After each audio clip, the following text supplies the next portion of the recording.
Rencontre avec Maï Argot.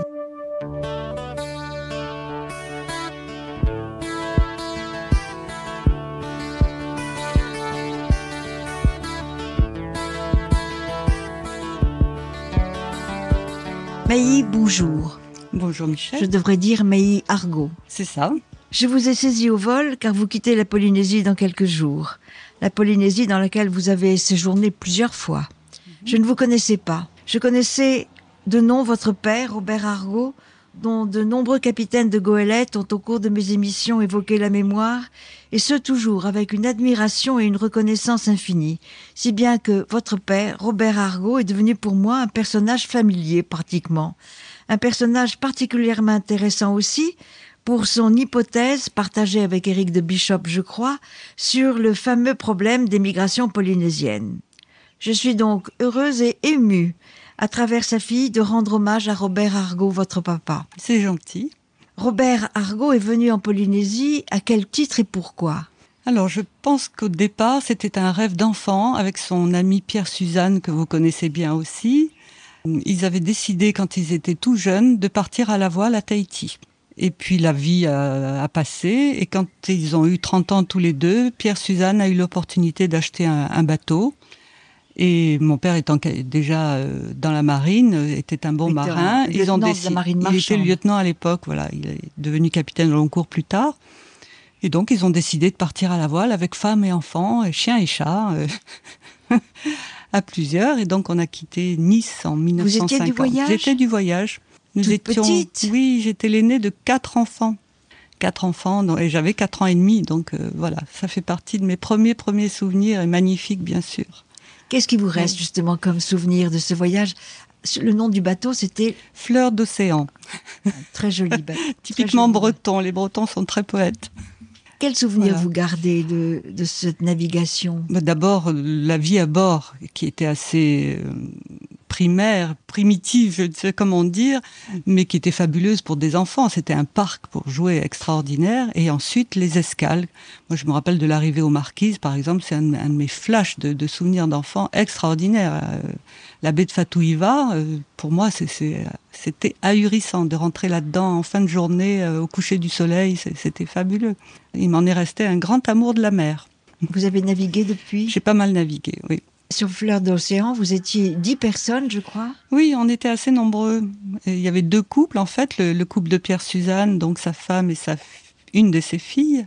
Donc mes parents avec 3 enfants, j'étais l'aînée des 3. Et il y avait un jeune couple belge qui est devenu célèbre après, Louis et Annie Vandeville, qui ont d'ailleurs écrit un récit de notre voyage. Du voyage. Ça, c'était leur voyage, mais tout récemment, peu de temps avant sa mort, elle a écrit un livre qui s'appelle Fleur d'océan et qui relate notre voyage complètement. Puis il y avait un mécanicien et un jeune matelot monégasque. Vous faites le calcul, ça fait peut-être 10. Je crois que ça fait 10. Alors donc vous dites une aire de jeu, il y avait que le pont parce que... Il y avait que le pont. Le pont c'était un sablier, donc c'était un bateau assez important, assez lourd. Assez lourd, oui, avec une grosse cale au milieu qui nous servait de cabine. C'était assez rudimentaire, c'est sûr. Avec 3 couchettes et un petit rideau devant pour la privacy, comme on dit en anglais, de chacun, c'est-à-dire l'intimité de chacun, voilà. Mais nous étions 3 enfants sur la même couchette. Enfin, il n'y avait pas grand-chose à bord. C'était vraiment très, très, très rustique. Mais c'est un souvenir heureux. Non seulement pour les enfants, mais même pour les adultes, ce qui est étonnant. Ça s'est très bien passé. On a eu beaucoup de chance. On a eu très beau temps. Mon père a mené sa barque, si j'ose dire, parfaitement. Il n'y a pas eu de soucis. Ça a duré 4 mois et demi quand même. Et ils en gardent un très bon souvenir. Et Annie Vandeville, quand elle relate ce voyage, dit que c'est peut-être parce que tout le monde se vouvoyait que tout le monde s'est bien entendu jusqu'au bout. Et jusqu'à la fin de leur vie, ils se sont toujours tous vouvoyés alors que c'était les meilleurs amis du monde. C'est drôle.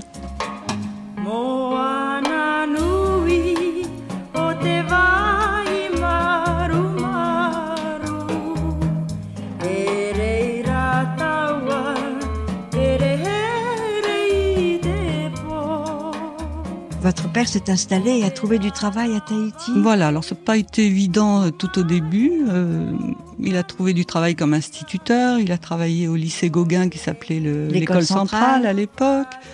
Et puis il a fini par trouver un embarquement. Il a convoyé un bateau magnifique, une goélette qui s'appelait Vega, entre la Nouvelle-Zélande et Hawaï, pour le compte d'un milliardaire. Ensuite, Vega, qui était le bateau de Robinson, non? Non, je ne pense pas que c'était de Robinson. Vous voyez, Crane. De Crane, voilà, Cornelius Crane, c'est ça.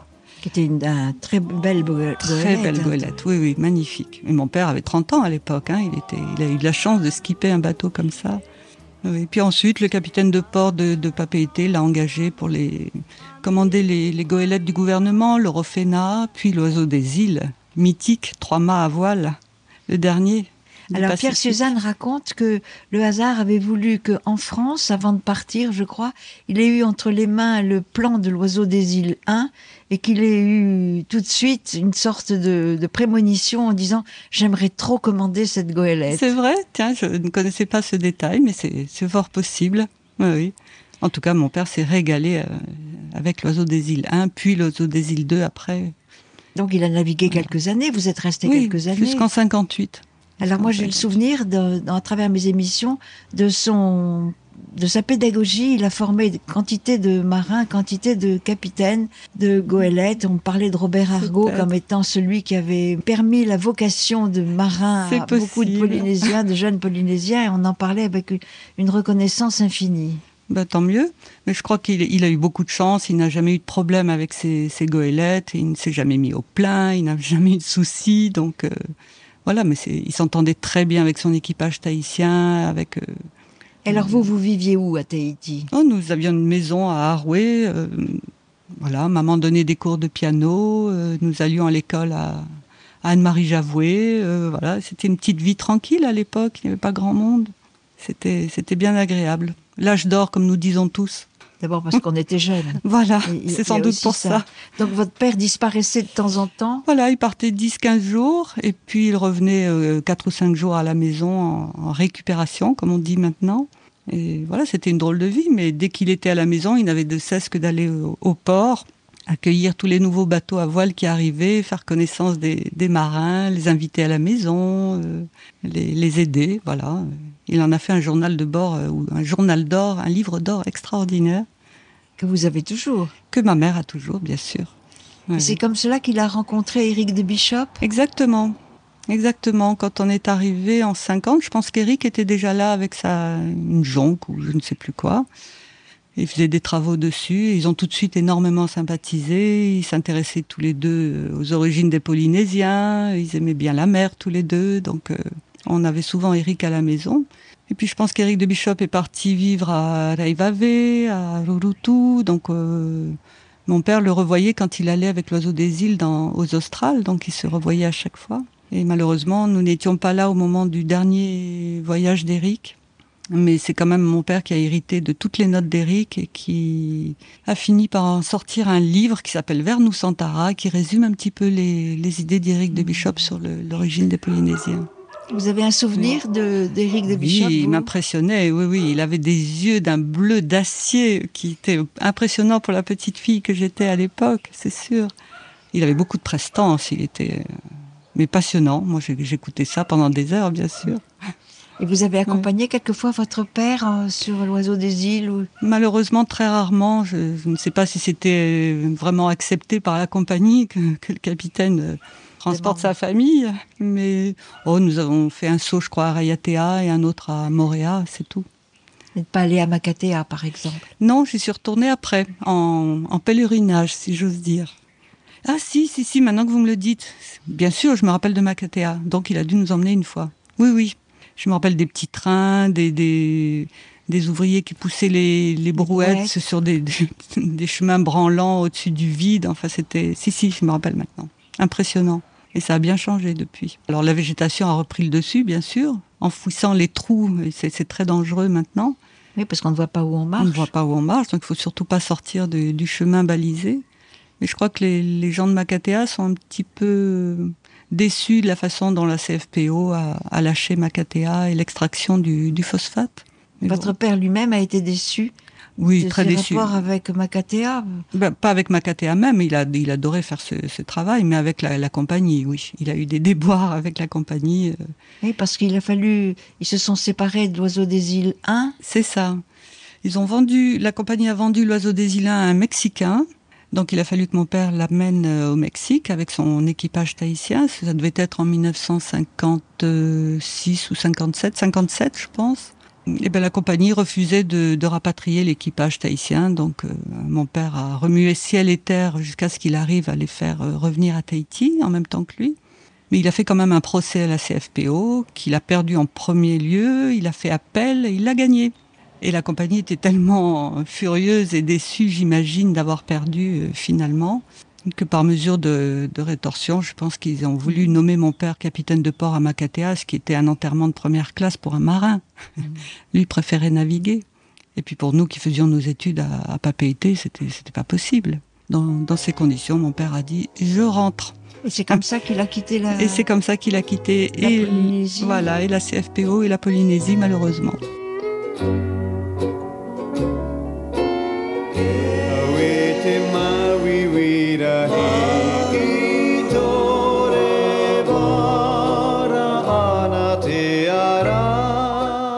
Robert Argot, votre père, a bien sûr continué à naviguer, mais cette fois-ci en Méditerranée, et vous vous êtes installé sur la Côte d'Azur. C'est ça, à Nice, où était la famille de ma mère. Et il a navigué quelques années, puis nous étions 6 enfants. Ma mère avait un petit peu de mal à nous élever, donc finalement mon père a passé le concours de capitaine au long cours, et puis a fini par enseigner dans des écoles de navigation à Saint-Malo, Nantes, et puis Marseille, où il a fini sa carrière. Voilà. En naviguant moins. En naviguant plus du tout, sauf qu'il avait fait construire un magnifique trimaran de 15 mètres sur ses plans, et donc il naviguait à la voile en Méditerranée pour son plaisir. Et avec ses enfants Avec ses enfants, oui, j'en ai de très bons souvenirs. D'où votre passion pour la voile, vous aussi? Oh oui, elle dure depuis que je suis née pratiquement. Oui, je suis bien que sur un bateau quand ça bouge. Alors votre père, ça c'est le côté navigateur. Oui. Le côté paternel. Assez difficile, il faut le reconnaître, parce que comme tous les marins qui ne sont jamais à la maison, quand ils rentraient se reposer entre guillemets à la maison, c'était difficile de supporter 5 enfants courant et piaillant partout dans la maison, forcément. C'était pas plus difficile que ça. On en sourit maintenant. Et le troisième aspect de Robert Argot, votre père, c'est cette curiosité, peut-être stimulée par Éric de Bischoff, c'est ça, pour ce grand problème de l'origine des Polynésiens. Si j'ai bien compris, Éric de Bischoff, lui, était contre la théorie de l'Asie du Sud-Est comme origine des Polynésiennes, contre la théorie de Torrey-Yerdal qui les faisait venir d'Amérique du Sud. Et lui pensait qu'il devait y avoir un continent effondré dans le sud du Pacifique. Bien sûr, aucune analyse, aucun sondage ne montrait ça, donc c'était un problème insoluble. Et c'est en réfléchissant à ça, je crois que mon père, tout d'un coup, s'est dit, mais il y a une île, mais qui est grande, c'est presque un continent dans le sud. Et il a commencé à s'intéresser à l'Antarctique. Et il s'est aperçu, en lisant des tas de livres d'ethnologues, que l'Antarctique, à une époque, n'était pas glacée. Et toutes les mythologies polynésiennes dont on parle peu faisaient appel à des souvenirs d'une île originelle dans le sud qui était devenue froide et dont ils avaient dû partir. Donc c'est ce qui a finalement... de là la théorie de mon père de l'origine...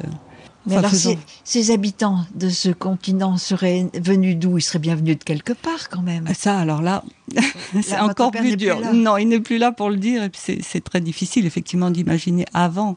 Mais d'après mon père, en continuant à lire et à étudier tous ces livres d'ethnologie du monde entier, avec sa petite idée là-dessus, il pensait que pratiquement toute l'humanité venait de là. C'est-à-dire que quand on étudie la mythologie, que ce soit norvégienne, africaine, égyptienne surtout, chinoise même, etc., toutes les mythologies font état d'une île originelle dans le sud, dont les gens ont dû partir dans des conditions effroyables, etc. Donc voilà, sa petite idée, c'était ça, une petite origine commune qui partant de l'Antarctique. On ne le saura sans doute jamais. Et vous avez été mis au courant de ces ouvrages quand vous étiez probablement adulte, ou est-ce que vous avez participé à des discussions? Bien sûr, on en a discuté pendant des années. Je crois que c'est à partir de l'âge de 15 ans que j'ai entendu parler de cette théorie. Et puis, les livres de mon père sont sortis il y a 10 ou 15 ans, pas plus. Donc, ça a été un long mûrissement. avant d'arriver à sortir quelque chose de cohérent, enfin d'assez cohérent. Et vous aviez gardé une nostalgie, vous, personnelle, de la Polynésie? Oh oui, malheureusement, oui. Oui, étant l'aînée des 6 enfants, j'étais celle qui avait le plus connu Tahiti, et donc tous les souvenirs d'enfance étaient liés à Tahiti, forcément. Et donc je n'ai eu de cesse, effectivement, après mon mariage, après que les enfants aient été à l'aise avec leurs études ou leurs conjoints, etc. Mais j'avais qu'une idée depuis toujours, c'est revenir au pays, c'est sûr. Et vos parents n'ont pas eu ce même désir? Non, mon père avait tourné la page. Il gardait peut-être une certaine rancune à la CFPO, et puis ça avait été de tellement belles années que je pense qu'il voulait garder ça au plus profond de lui comme un merveilleux souvenir et faire autre chose après. Voilà. Mais il continuait à s'intéresser à ce qui se passait en Polynésie. Bien sûr, oui, oui, oui. À ce qui était écrit, à toutes ces hypothèses, à toutes ces recherches. Tout à fait, jusqu'au bout, oui, oui, jusqu'au bout. Mais il n'est jamais revenu. C'est curieux. J'ai retrouvé toutes mes amies d'enfance, ou presque, beaucoup d'amis de mes parents, et c'était merveilleux de se replonger dans le bain ici, effectivement. Vous êtes replongé dans le bain au bout de combien de temps? 40 ans. On ne reconnaît plus trop, encore que je me situais très bien dans les rues de Papeete, comme si j'avais quitté Papeete la veille. Les rues n'avaient pas vraiment changé. Bon, je me doutais que Papeete même avait grossi, était devenu... Enfin, je gardais une image un petit peu plus tranquille de Papeete des années 50, c'est sûr. Mais j'ai retrouvé dans la presqu'île et surtout dans les îles après la même atmosphère qu'à Tahiti dans les années 50. C'était merveilleux. Dans les Australes ou Gambier, c'est fabuleux.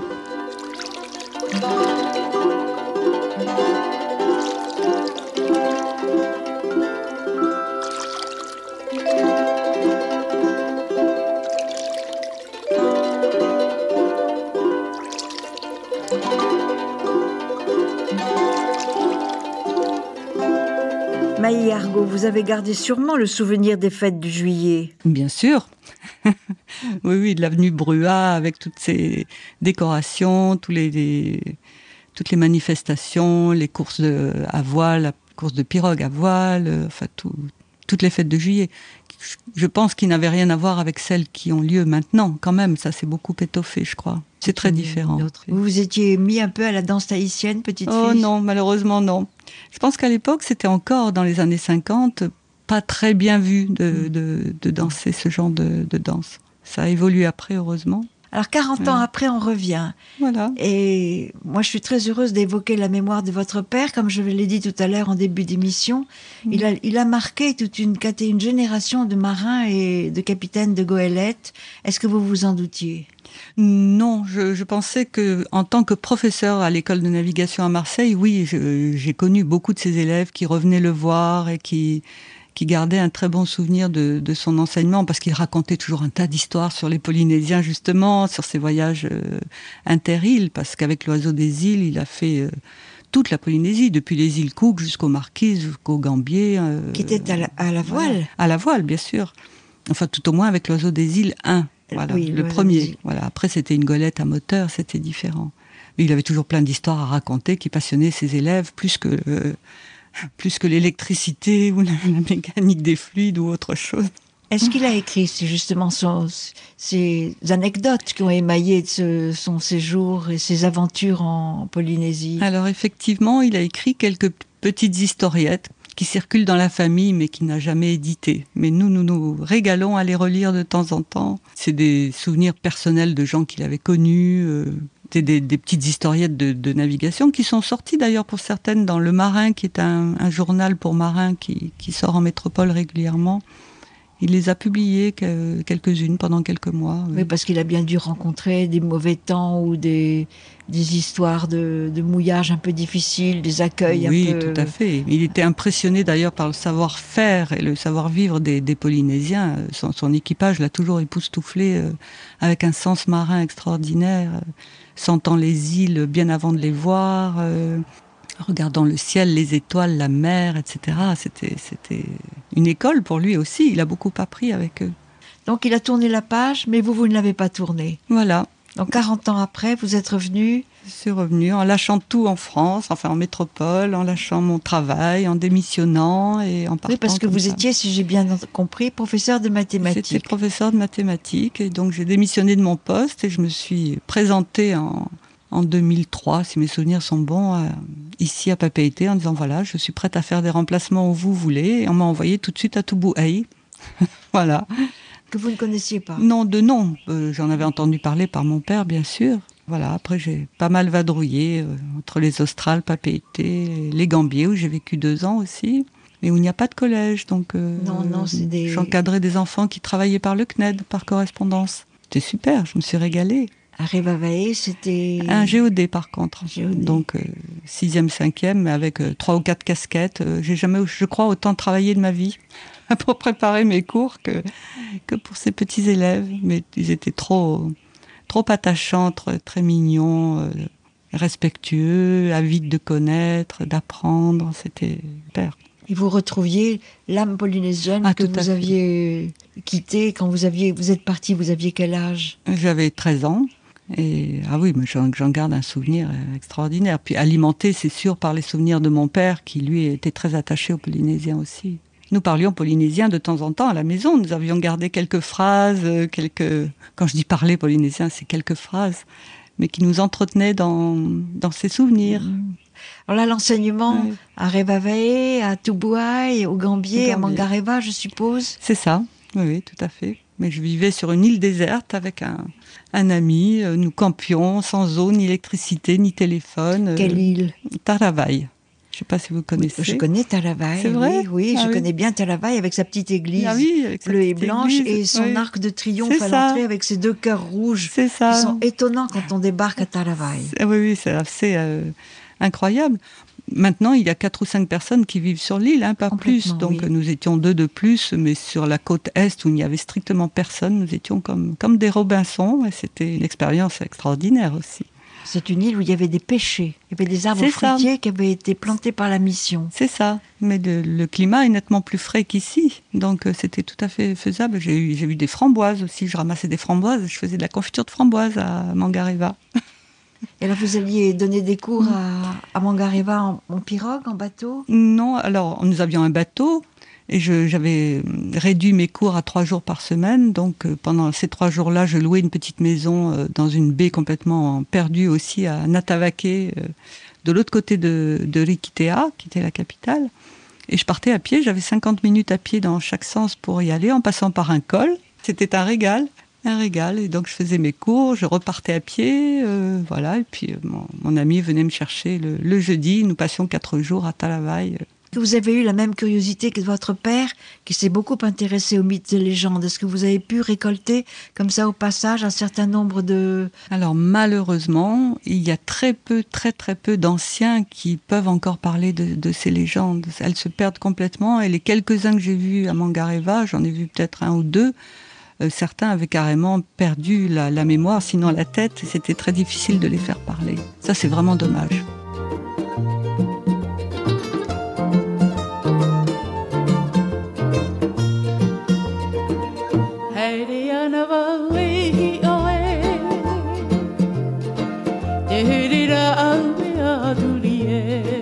À Taravai, vous retrouviez un peu une vie qui ressemblait à celle que vous aviez menée dans votre enfance en bateau. On organise son ravitaillement, on organise la gestion du temps, du soleil, de la pluie. Ah oui, mais c'est génial de vivre dans la nature comme ça. La nature sur l'île était fabuleuse. Alors fabuleuse, on avait des couchers de soleil absolument ahurissants. On a beaucoup débroussé, on a planté, mais rien ne poussait. Enfin, on a essayé de faire ce qu'on pouvait. Et puis voilà, l'histoire s'est arrêtée là. Après, ça a été Raiatea dans des conditions plus faciles. Oui, déjà plus urbaines. Voilà. Mais l'âge venant, il faut savoir être raisonnable aussi quelquefois. Et Raiatea, vous avez fait de l'enseignement aussi? Alors seulement des cours particuliers de maths, assez demandés, parce qu'il y a beaucoup de lycées et de collèges. Apprécié, oui. Non, mais j'avais des élèves, c'était sympathique, oui. Mais j'ai mis du temps à faire mon trou, comme on dit, à Raiatea, alors que dans les autres îles, c'était instantané. C'est marrant, dès qu'il y a plus de popas, c'est affreux de dire ça, mais c'est vrai, c'est plus dur, c'est curieux. J'ai fini par connaître des gens passionnants, mais voilà, maintenant je m'en vais. Donc, et puis j'ai eu la malchance, si j'ose dire, encore de voir mon phare brûlé il y a 1 an avec toutes mes affaires dedans. Avec vos livres surtout, parce Avec que mon livre. vous avez voyagé avec vos livres, si je comprends Oui, bien. c'était mon trésor. Et puis j'en achetais à chaque fois que je repartais en métropole voir mes enfants. Donc j'avais une belle bibliothèque et une belle discothèque. Mais voilà, tout a brûlé. Mais je suis pas la seule à avoir perdu des choses magnifiques. J'habitais la maison de Sandy Winkler, Oui, donc il a perdu lui aussi tous les dossiers, tous les tableaux, qu'il devait avoir, tous les trésors et d'Henriette. Oui. Bon, ça a été peut-être ce qui m'a décidé quelque part à larguer les amarres une nouvelle fois et à repartir vers d'autres cieux maintenant. Oui, c'est votre tempérament qui est comme ça, vous allez de l'avant. Peut-être, c'est-à-dire qu'au bout de 2 ou 3 ans où je suis quelque part, je me demande où est-ce que je vais pouvoir aller après. Vous avez hérité de ce nomadisme. Peut-être, oui. Dont votre père a fait preuve à un moment de sa vie. À un moment de sa vie. Et curieusement, parce que mon père est d'une origine tout à fait bourgeoise, où il aurait pu hériter de l'usine de son père, qui lui a été proposée d'ailleurs en tant qu'aîné, et puis il a rué dans les brancards en disant non, moi je serai marin. Mais c'était le premier de la famille à faire ça. Alors d'où a-t-il sorti ce gène? Je n'en sais rien. En tout cas, ce qu'il faut remarquer aussi, c'est comme pour Pierre-Suzanne, les épouses ont suivi ce rêve de leur mari. Ah oui, mais les épouses adoraient leur mari, donc il n'y avait aucun souci. Je me rappelle que quand Pierre-Suzanne a dit à mon père « J'ai le bateau, nous partons pour Tahiti, est-ce que tu es toujours d'accord ?» Bon, mon père a dit oui, bien sûr, tout de suite. Et Pierre lui a dit, mais peut-être devrais-tu demander à Zab, à ta femme. Oh non, non, il n'y a pas de problème. Elle est déjà au courant qu'un jour ça arriverait et elle est prête à partir. Et c'était vrai. Et elle n'a jamais eu envie de revenir. Elle est revenue. Quand je suis revenue il y a 10 ans ici, presque 10 ans, elle est tout de suite revenue me voir, 2 fois de suite d'ailleurs, y compris à l'Aïvave. Et donc elle a été agréablement surprise de retrouver toutes les couleurs qu'elle avait oubliées, cette lumière faramineuse. Ce lagon extraordinaire, ce lagon de avec Rébavé. Des couleurs époustouflantes, oui. Et puis la vie polynésienne et la gentillesse des Polynésiens qu'elle avait perdu de vue forcément. Et puis elle a retrouvé toutes ses amies d'enfance qui, malgré leur âge, étaient toujours là. C'était drôle, on a retrouvé notre maison, enfin... Qui était occupée par d'autres, bien entendu. Par d'autres, mais qui était toujours solide, alors qu'elle avait été construite par mon père et un ami, et sur les plans de mon père. Où ça alors? À Arouet. Parce qu'en plus, il avait construit sa maison, il avait fait construire sa maison. Oui, on avait acheté un terrain et il avait construit sa maison. C'était vraiment un homme, un entrepreneur d'une certaine façon. Un petit peu comme Pierre-Suzanne, sauf qu'il n'avait pas les moyens de Pierre-Suzanne, mais c'est vrai qu'il aimait bien entreprendre. Voilà. Et vous étiez allé sur la propriété de Pierre-Suzanne à Taha? Bien sûr, très très souvent, oui. Ah oui, c'était un petit bout de paradis, ça. Et vous alliez en bateau avec le Hiro, probablement. Bien sûr, et puis après en pirogue pour traverser le lagon de Raiatea à Taha. Oui, vous étiez ancré en Polynésie. Oui, quand même. Oui, ça fait partie de ma vie complètement, oui.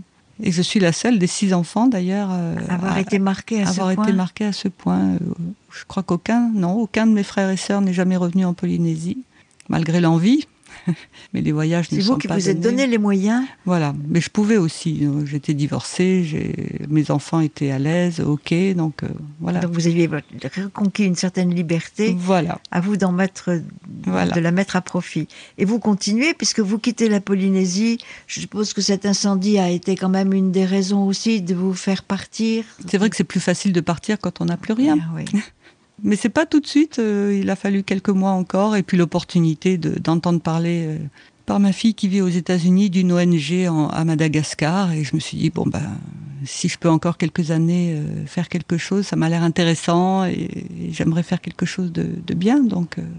Mais alors vous avez trouvé une formule de voyage que je découvre, que j'ignorais totalement et qui est extraordinaire. Le woofing. Oui, qu'est-ce que c'est que le woofing? WWOOF, c'est une manière de voyager effectivement extraordinaire sur des fermes dites biologiques, qui peuvent être depuis la grosse maison de campagne jusqu'à la ferme de plusieurs milliers d'hectares avec des centaines de milliers de têtes de bovins, etc., qui permet, moyennant 4 à 6 heures de travail par jour, d'être logé, nourri, blanchi et de visiter un peu la région. Donc ça fait des années que je fais ça, effectivement. Et quel pays vous avez fait comme cela? J'ai fait uniquement la Nouvelle-Zélande et l'Australie, mais l'Australie est grande, donc j'ai fait le nord, le sud, le centre, l'est, et il me reste l'ouest à faire. Donc c'est facile à trouver, il faut... Oui, on passe par Internet. On passe par Internet, on commande un petit livre qui sort dans chaque pays, qui vous donne la liste de tous les gens qu'on appelle des hôtes et qui vous propose un certain nombre de choses à faire. Et c'est vous qui choisissez où vous allez, combien de temps vous restez, et voilà. Vous n'avez qu'à envisager les frais du déplacement. Voilà. Du déplacement. Tout à fait. Ça, c'est très intéressant et ça existe partout, en Inde, en Chine, partout. Au Mexique. En Nouvelle-Zélande, qu'avez-vous fait ? En Nouvelle-Zélande, j'ai travaillé principalement dans une maison qui organisait des retraites, non pas religieuses, mais des retraites. Là, c'était une retraite musicale avec des musiciens. Et on était chargé de les accueillir, de les encadrer, de les nourrir. On avait un immense potager dont on s'occupait. On faisait la cuisine. Voilà. Oui, il faut être prêt à tout. Prêt à tout, mais c'est toujours dans des cadres magnifiques. C'était splendide, là. Splendide. D'autres fois, je me suis occupée de bêtes, j'ai repeint des maisons, je me suis occupée de refaire des meubles, j'ai fait plein de choses. Vous savez tout faire ? Non, je ne savais rien faire, mais on apprend sur le tas. Faire des meubles, c'est quand même compliqué. Oui, ben on vous montre un petit peu et puis voilà, c'est basique.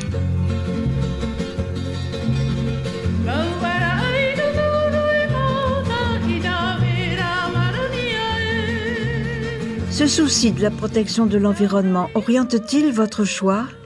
J'aime bien qu'on respecte un petit peu la nature et qu'on ne la détruise pas comme on le fait actuellement. Donc c'est quelque chose qui me parlait. Et en plus, c'est un organisme qui est basé là-dessus, sur cette agriculture biologique. C'est extraordinaire. Et puis je trouve que ce partage de ces gens, qu'ils soient néo-zélandais ou australiens, qui accueillent des gens de toutes les nations, parce qu'il y a aussi bien des Chinois, des Allemands, des Anglais, peu de Français, très peu de Polynésiens, mais des gens de tout pays. Puis après, c'est un échange, on discute, on raconte chacun sa vie, sa façon de vivre. Oui, c'est un partage. C'est un partage, voilà. Il faut le voir comme ça. Mais il faut parler la langue du pays qui vous accueille ? Pas forcément, il faut un minimum, c'est sûr, quelques bases. Puis après, ils sont là pour vous aider, donc ils sont très patients, ils vous reprennent, ils vous expliquent, ils travaillent avec vous d'ailleurs, hein, donc c'est assez simple, il suffit de faire ce qu'on vous a montré, voilà. Et en Australie, qu'avez-vous fait, la même chose ? J'ai fait de tout, j'ai travaillé dans des wineries, c'est-à-dire on faisait du vin à partir de fruits, j'ai travaillé dans des grandes plantations d'arbres fruitiers, j'ai travaillé dans des oliveraies, j'ai travaillé un peu partout, alors dans des petits cottages avec juste un grand jardin potager tenu par une vieille dame qui attendait un peu de secours. Voilà, c'est beaucoup de ces hôtes, comme on les appelle, sont devenus des amis maintenant et je vais les visiter, comme on dit en anglais, dans quelques jours. Vous avez un réseau maintenant presque international. Ah oui, j'écris beaucoup de mails en anglais, c'est sûr. Et alors là, maintenant, vous partez pour l'Australie ? Je pars pour l'Australie, puis Madagascar, donc où je vais rejoindre cette l'Australie, petite vous ONG. savez ce qui vous attend ? Juste les premiers jours, les premières semaines, disons. Voilà. Après, sur place, on téléphone ou on envoie un mail pour savoir qui a besoin de woofers comme nous. Vous ne débarquez pas en Australie, sachant où vous allez... Si, là, je vais rendre visite à des vieux amis australiens que je me suis fait justement à force de woofer pour eux ou avec eux. Donc, c'est pour leur dire au revoir, cette fois-ci, en toute amitié. Et puis après, oui, du côté de Perth, j'ai déjà trouvé une maison qui plante des arbres dans ce coin du sud-ouest de l'Australie où il y a les fameux karis, ces arbres immenses, extraordinaires. C'est beau à découvrir. J'adore cet échange, oui, c'est très, très riche. Et Madagascar, pourquoi ? Tout à fait par hasard. Bon, c'est vrai que comme tous les marins ou je sais pas dans la famille, on parlait toujours de Madagascar. On avait connu beaucoup d'amis qui avaient voyagé à Madagascar et qui en parlaient comme d'un pays fantastique. Depuis l'indépendance, je crois que ça s'est pas mal détérioré malheureusement. Et donc il y a beaucoup à faire. C'est un des pays où il y a le plus d'ONG présentes pour aider la population. C'est un pays voisins par le climat, par la société, des Polynésiens. Ce sont des cousins des Polynésiens, en fait, les Malgaches. Il y a des similitudes musicales, paraît-il, entre la façon de chanter dans les hauts plateaux et la Polynésie. Il y a eu une étude qui a été faite et puis c'est encore une branche possible d'immigration polynésienne. Tout à fait. Puis moi qui ai fait un petit peu de polynésien, enfin essayer d'apprendre la langue tahitienne, c'est la même façon de parler, de faire les phrases, etc. Au point de vue linguistique, il y a de grandes similitudes. Alors là, ça ne sera pas une ferme biologique. Non.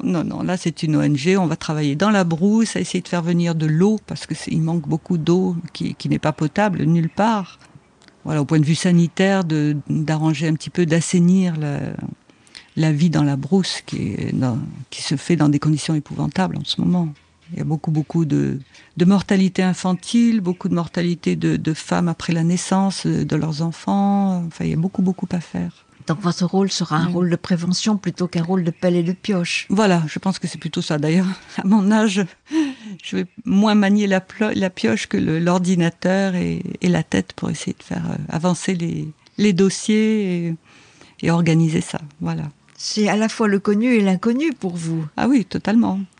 Ça fait 5 mois que j'apprends le malgache et que j'essaye de me faire à cette nouvelle langue. Et puis ça va permettre peut-être de nouer des relations plus faciles avec les malgaches, si on parle un petit peu, si on baragouine leur langue. Voilà. Vous êtes presque plus aventureuse que votre père. Oui, c'est pas la même aventure. Je serais incapable de convoyer un bateau à travers les océans. Mais c'est vrai que j'aime bien bouger, j'aime bien connaître des pays différents, des gens différents. Et votre père vous a suivi quelquefois dans ces aventures, tout au moins par la pensée. Tout à fait. Et il était ravi, bien sûr. Et je me rappelle juste sur son lit de mort, il y a 12 ans, lui ayant posé la question, est-ce que je peux partir comme ça? Est-ce que je peux quitter la famille? Est-ce que je peux aller voyager dans le monde où j'ai envie d'aller, etc. Il m'a dit, écoute, nous l'avons fait, ta mère et moi. Va, pars. Si tu as envie de faire quelque chose, va jusqu'au bout. C'est merveilleux de pouvoir faire ça. Et je suis le premier à te pousser à le faire. Et vos enfants ont accepté la même chose? Tout de suite. Pour eux, c'est extraordinaire. À chaque fois qu'ils ont un problème, ils pensent à moi, ils me disent « Maman a fait ça, donc nous pouvons le faire ». Ça les remotive pour affronter les petites difficultés que chacun trouve sur Parce que c'est pas évident d'avoir une maman nomade. C'est pas évident, mais heureusement qu'Internet existe. Et Skype, voilà, depuis quelque temps. Ça, c'est une condition sine qua non pour moi, oui. Être en lien avec mes enfants et ma vieille maman. Quel âge maintenant? Qui a 88 ans maintenant. Mais bon pied, bon oeil, et surtout qui a toute sa tête et qui attend des nouvelles avec impatience à chaque fois, et qui s'est mise à l'ordinateur, et qui envoie des mails et reste en liaison avec ses enfants partout.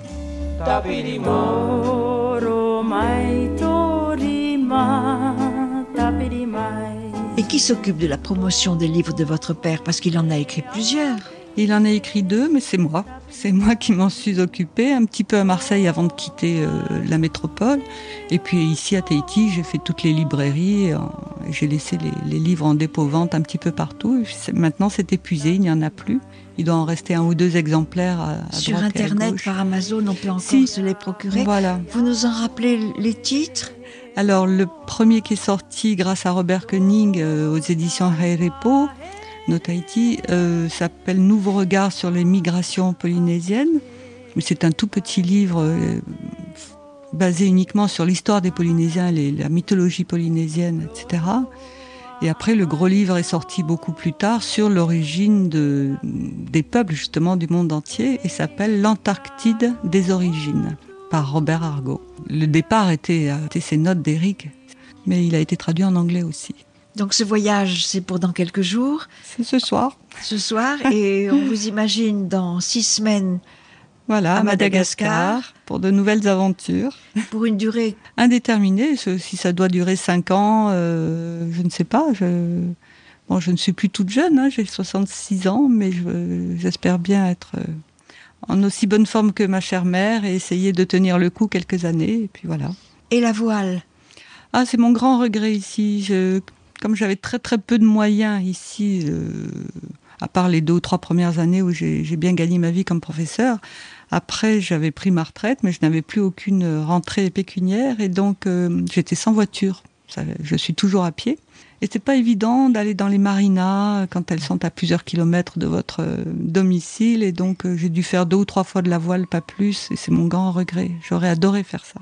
Madagascar vous offrira peut-être cette opportunité? Peut-être, bien que je commence à être un petit peu vieille maintenant pour faire de la voile autrement que comme passagère. Mais c'est déjà ça. Ah oui, c'est un plaisir d'avoir toujours. Déjà le bruit du voile qui claque. Exactement, et l'eau qui coule le long de la coque, c'est magnifique ça. Être sur mer, c'est un vrai plaisir. Vous pensez ne plus revenir en Polynésie? J'ai peur que non, vu mes petits moyens, c'est pas évident de faire le voyage qui est quand même très onéreux et de plus en plus. Et la vie en Polynésie n'est pas donnée non plus. Mais enfin, nul ne sait de quoi l'avenir sera fait. Et quel objet vous emportez avec vous dans vos petits bagages limités, un souvenir de Tahiti? Alors, pas dans mes bagages directs là pour Madagascar, parce que j'ai essayé d'alléger au maximum, mais j'ai rapatrié en France quand même des oumétés en bois, au fur et à mesure des années qui passaient, voilà, des choses marquisiennes, des bijoux, des colliers, des coquillages, des choses comme ça, voilà. Parce que je suppose que Robert et votre maman avaient rapporté un certain nombre d'objets qui décorent encore la maison de Nice. Décorent la maison, voilà. La maison de Nice n'existe plus, mais maintenant c'est la maison familiale dans le Vercors. Mais effectivement, il y a beaucoup de souvenirs polynésiens dans cette maison, qui font rêver tous les neveux et nièces de la famille. Oui, parce que c'était l'époque où on pouvait voyager avec des caisses sur les gros paquebots. C'était pas un problème il y avait pas de problème de place. On voyageait pas par avion à l'époque, donc. C'est vrai, parce que vous êtes revenu par bateau, probablement tout par à fait, cargo. avec non, pas avec le calédonien ou le mélanésien. C'était des paquebots à chaque fois. Ce qui a dû vous changer de la fleur d'océan. Tout à fait, oui.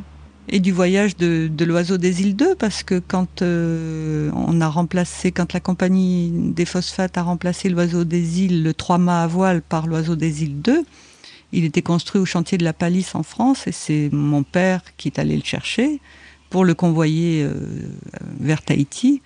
Et cette fois-ci, nous sommes partis avec lui et nous avons fait le voyage de retour. Nous étions les seuls passagers à bord avec l'équipage tahitien. Ça a été un souvenir fabuleux, ça. Vous étiez plus grande. Oui, j'avais 10 ans, donc...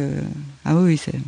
Combien de temps vous avez mis? 45 jours, c'était pas énorme. C'était plus rapide qu'avec la fleur d'océan, puisque le voyage avait duré à l'époque 4 mois et demi. C'était plus lent. Mais même sur l'Oiseau des îles 2, c'était fabuleux, oui. On était souvent dans la timonerie avec mon père, et ça c'était sympathique. Et puis alors, lover dans les haussières sur le pont en plein soleil. Et le soir, contempler les étoiles aussi. Et les étoiles, et puis toutes les escales, voilà, c'était fabuleux.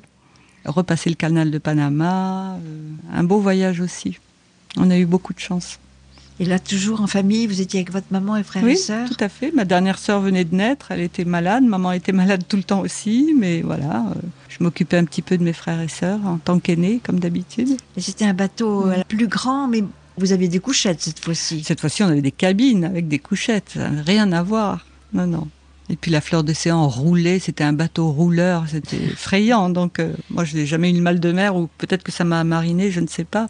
Non, non, c'était L'Oiseau des îles 2 était nettement plus confortable. Puis il était flambant neuf, il était magnifique. L'Oiseau des îles 2 a mouillé pour la première fois à Papeete ou à Makatea? Oh non, à Papeete d'abord, on est venu directement à Papeete. Avec un accueil probablement quand même. Oui, chaleureux, oui, tout à fait. Oui, c'était un événement, c'était une nouvelle goélette flambant neuve. Qu'il a commandé combien de temps finalement? Pas très longtemps, 1 an ou 2 je pense, pas plus. Puisqu'après il y a eu ce problème avec la compagnie qui a fait que... Il avait à bord Antoine Colombani toujours comme... C'est ça, qu'il avait adoré comme mécanicien. Chef mécanicien. Et puis le chef d'équipage qui s'appelait Mataï, qui était un grand ami de papa aussi, avec qui il s'entendait très bien. Mais je me rappelle très bien de sa tête et il était impressionnant, un grand bonhomme avec une bonne tête, sympathique, il était adorable. Je comprends que vous ayez été marqué par la navigation, par cette liberté qu'elle donne aussi. Oui, c'est sûr. Puis traverser tous ces océans, l'Atlantique, le Pacifique. Les Galapagos. Les Galapagos, ça c'était quand j'étais jeune, avec Fleur d'océan, oui, avec une peur terrible des morses qui se levaient parce que nos pères chéris les réveillaient pour les admirer. Et ils faisaient un bruit d'enfer. Et puis pour une petite fille de 4 ans et demi, ils étaient monstrueux. j'en ai gardé un souvenir un peu effrayant. Un peu effrayant, oui. Et les iguanes, etc. Oui. Et vous êtes repassé avec l'oiseau des îles 2 de la Malheureusement, non. La compagnie voulait qu'on rentre assez vite. Je crois Donc pas d'escale aux Marquises pas d'escale aux Marquises non plus. Et je crois que la plus grosse tempête que mon père a eue, c'est quand il a ramené l'oiseau des îles 1 au Mexique. Il a eu la plus belle tempête de sa vie, avec toutes les voiles partant en lambeaux. Ils ont cru leur dernière heure arriver.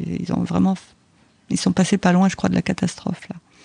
Le bateau commençait à être un peu vieux. Il commençait à avoir souffert, oui. Et qu'est-ce qu'il est devenu, ce bateau, vous disiez ? Il a eu une deuxième jeunesse. Parce qu'après le Mexique, il a été racheté par une compagnie dont j'ai oublié le nom, qui l'a remis en état, si j'ose dire, tout en gardant la coque, qui était très bonne encore et fabuleuse, en gardant la figure de proue de l'oiseau des îles. Mais il a refait toute la mâture à l'ancienne, avec des mâts beaucoup plus hauts, un ensemble de voiles extraordinaires. Et il a fait du charter dans les îles Vierges, jusqu'à il y a 1 an, je crois.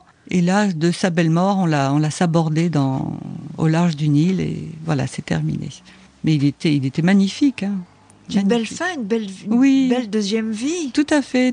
Je connais des gens qui sont montés à bord, qui l'ont visité, et qui ne savaient pas que c'était l'ancien oiseau des îles, et qui l'ont appris après par moi, et qui étaient fascinés et surpris. Oui. Voilà, Madagascar est donc vos ports d'attache. Vous y retrouverez la vanille Bourbon. Exactement, qui est bien moins bonne que la vanille polynésienne. Prêchez le convaincu, c'est un dogme, c'est une vérité. Tout à fait, je connais un peu la Réunion et l'île Maurice, donc je connais la vanille de là-bas. Ça n'a rien à voir avec la vanille tahitienne. Vous y retrouverez un artisanat particulier. Oui, très particulier, mais magnifique aussi. Ils savent travailler le bois. Les bois et les broderies aussi, qui viennent de l'île Maurice, qui est toute proche là. Oui. Aussi, vous y trouverez un autre aspect qui vous rappellera la Polynésie. Un autre aspect, mais ce qui va me manquer, c'est les beaux lagons. Il y en a très peu à Madagascar. Ils sont très touristiques, donc c'est pas des coins qui m'intéresseront. Mais les couleurs du lagon vont me manquer quand même, oui. Surtout là où je vais travailler, sur la côte est, qui est la côte des cyclones, des pluies, des moustiques, vous ne choisissez de la pas malaria. Le facile, hein. Non, si j'avais pu choisir autre chose, j'aurais choisi, mais cette ONG est basée à Tamatave, donc il n'y a pas beaucoup de choix. Après, je pourrais changer, je ne suis pas... Oui, vous n'êtes pas attaché définitivement à cet endroit ni à cette ONG. Voilà. Puisqu'il y en a plusieurs, vous pourrez à la rigueur changer d'ONG. Si j'ai trop de moustiques et si je suis trop mal, oui. Donc on vous souhaite une belle nouvelle aventure. C'est gentil. Et je suis ravie de vous avoir connu. Admirative quand même pour ce nomadisme. Oui, il n'y a pas à admirer, ça s'est fait comme ça. Mais c'est votre tempérament. Voilà, c'est mon tempérament et il fallait que je le fasse, donc je l'ai fait. Voilà, c'était une force qui me poussait à faire tout ça et qui me pousse encore à partir. Je me demande pourquoi, et je me traite de folle tous les jours, mais je pars. Quel est le pays que vous rêveriez encore de connaître j'aurais aimé connaître le Mexique quand même, avec tous ces souvenirs des Incas, des Mayas. Je ne l'ai vu qu'en livre ou en film, mais j'aurais aimé connaître cette civilisation. Il n'y a pas de woofing au Mexique ? Si, mais je peux pas tout faire. À mon âge maintenant, il faut que je m'arrête un petit peu. Puis c'est pas la bonne direction que vous avez prise, en tout cas. Non, voilà, pour l'instant, géographiquement. Non. Pour l'instant, non. Mais bon, il y aura peut-être d'autres vies qui seront mises à notre disposition, je ne sais pas. On verra. Qui sait. Merci et bon voyage et bonne nouvelle aventure. Merci Michel, c'était un plaisir de bavarder avec vous. Merci Maï. Merci Michel. D'où vient ce prénom ? Oh, Anne-Marie, tout simplement. Très difficile à prononcer pour mes petits frères et sœurs et c'est devenu Maï. Bonne suite de voyage Maï. Merci Michel. À bientôt peut-être ? À bientôt j'espère. Et merci à Thierry Ching et à Fabrice Lebray de m'avoir aidé à réaliser cette émission.